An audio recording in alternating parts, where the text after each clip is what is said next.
কত দিয়ে নিলেন? ৫১,০০০। ৫১,০০০-এর বিশাল একটি আরিয়া নিয়ে যাচ্ছে ভাই, লাল একটি আরিয়া। গায়ে কত হইলো ভাই? ৬৫,০০০-৬৫,০০০ সুন্দর একটি লাল দাম নিয়েছে ভাই। দাদা কত হইলো? ৭৫,০০০। ৭৫,০০০-এর দাদা সুন্দর একটি লাল একটি দামড়ি গরু নিয়ে আসছে।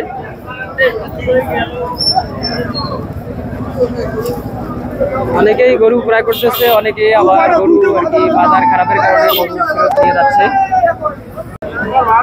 চাচা গরু নিয়ে আসতেছে। চাচা গরু কি বিক্রি করলেন? ও কত হইলো? ৪৫,০০০ টাকায়। ভাই কত হইলো? ৭৫,০০০। ৭৫,০০০ আরিয়া নিয়ে যাচ্ছে ভাই। কত হইলো? ৫২। ১,৫২,০০০ আরিয়া চলে গেল। নিল ভাই আরিয়া কত নিল? ১২০।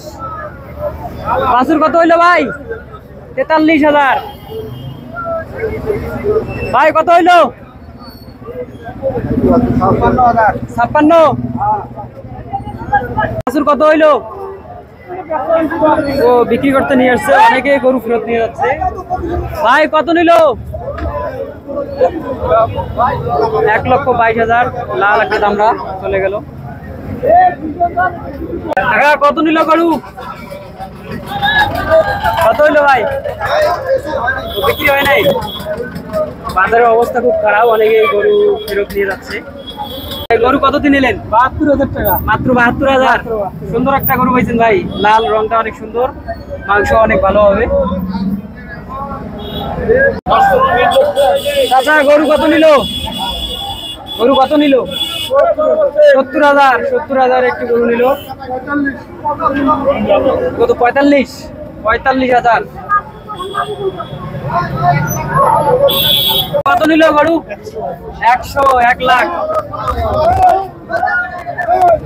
চাচা কত নিল? কত নিল? ৯৫। আচ্ছা ভাই ৯৫,০০০ সুন্দর একটি গরু পেয়েছে। কত নিল ভাই? কত নিল? ও ফেরত যাচ্ছে ভাই, এগুলো কি ফেরত যাচ্ছে? ফেরত যাচ্ছে, অনেকেই গরু ফেরত হয়ে যাচ্ছে। দর্শক বন্ধুরা, এতক্ষণ ধরে আপনাদের সাথে লালমনিরহাট জেলার বড়বাড়ি গরুহাট থেকে কথা বলছিলাম। আজকে গরু বাজার একদম খুবই খারাপ, বাজারে গরু অনেক উঠেছে কিন্তু মানে সে তুলনায় আর কি ক্রেতা একদমই নেই, তাই অনেকে গরু আর কি ফেরত নিয়ে যাচ্ছে।